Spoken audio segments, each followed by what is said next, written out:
लक्ष्मणो दक्षिणेयस्य वामे तु जनकात्मजा पुरतो मारुतिर्यस्य तं वन्दे रघुनन्दनम्। वेदान्तार्थतदाभास क्षीरनीरविवेकिनम् नमामि भगवत्पादं परहंसधुरन्धरम्। ಪರಮಾತ್ಮ ತತ್ವವನ್ನು ತಿಳ್ಕೊಳ್ಳೋದಕ್ಕೆ ಉಪನಿಷತ್ತುಗಳು ಮತ್ತು ನಮ್ಮೆಲ್ಲ ಶಾಸ್ತ್ರ ಗ್ರಂಥಗಳು ವಿಶೇಷವಾಗಿ ಒಂದು ಉಪಾಯವನ್ನು ತಿಳಿಸ್ತಾರೆ.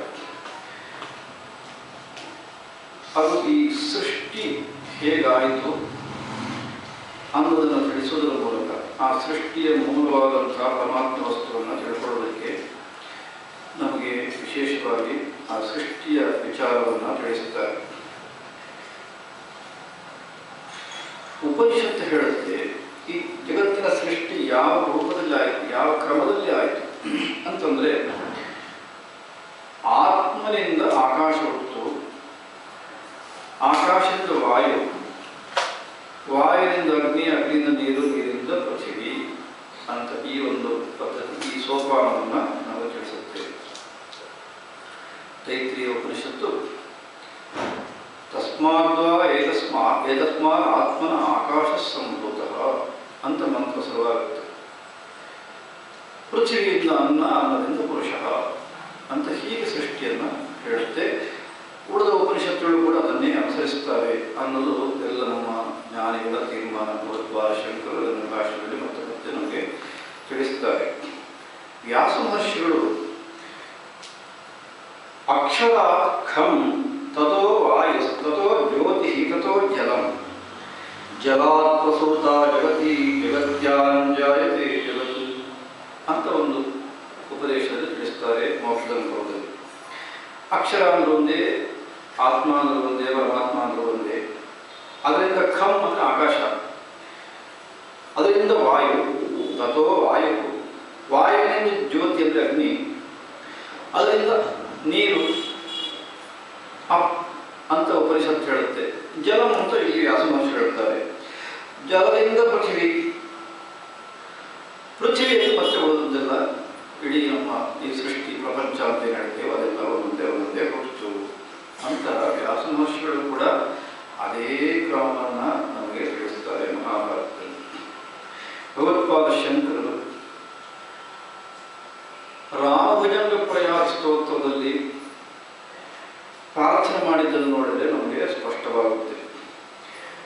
ತ್ವಮೇವಾಸಿ ದೈವಂ ಪರಂ ಮೇಯದೇಕಂ ಸುಚೈತನ್ಯಮೇತತ್ವದನ್ಯನ್ನ ಮನ್ಯೇ ಅಂತ ಕೊಡ್ತಾರೆ. ಚೈತನ್ಯ ಸ್ವರೂಪನಾದ ನಿನ್ನನ್ನು ಬಿಟ್ಟರೆ ನಾನು ಬೇರೆ ನನ್ನ ಮನಸ್ಸಿಗೆ ತಗೊಳ್ಳೋದೇ ಇಲ್ಲ. ನೀನೇ ಪರದೇವತೆ, ನನಗೆ ಪರದೇವನಾಗಿದ್ದಿ.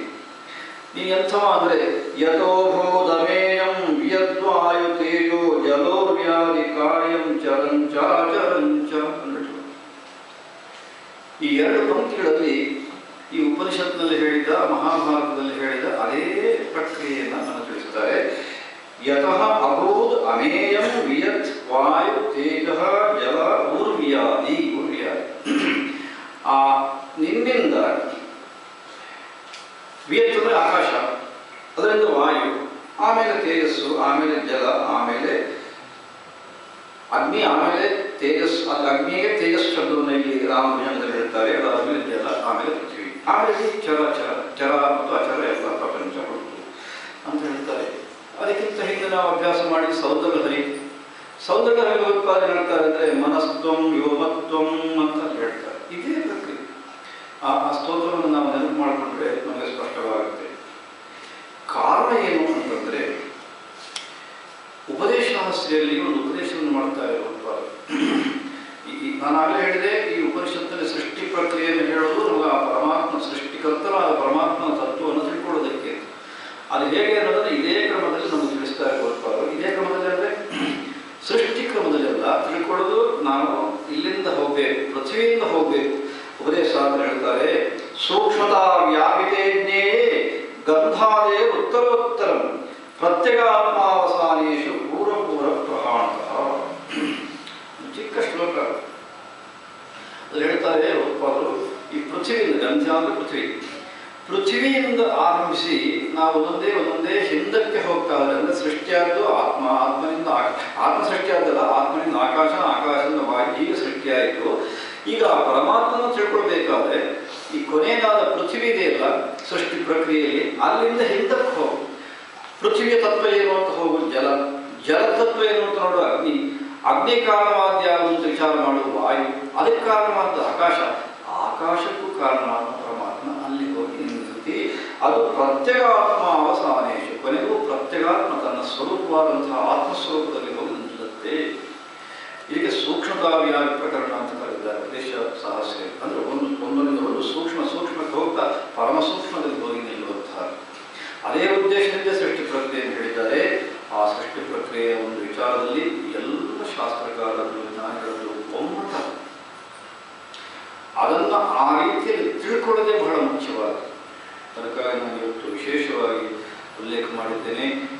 ಯಾಕಂದರೆ ಇದು ಬಹಳ ಮುಖ್ಯವಾದ ಪರಮಾತ್ಮ ತತ್ವವನ್ನು ತಿಳ್ಕೊಳ್ಳೋದಕ್ಕೆ ಈ ಸೃಷ್ಟಿ ಪ್ರಕ್ರಿಯೆ ಇದೆಯಲ್ಲ, ಇದು ಬಹಳ ಮುಖ್ಯವಾದ್ದರಿಂದ ಇದನ್ನು ಮತ್ತೆ ಅನುಸಂಧಾನ ಮಾಡಬೇಕಂತ ಅವಶ್ಯಕ.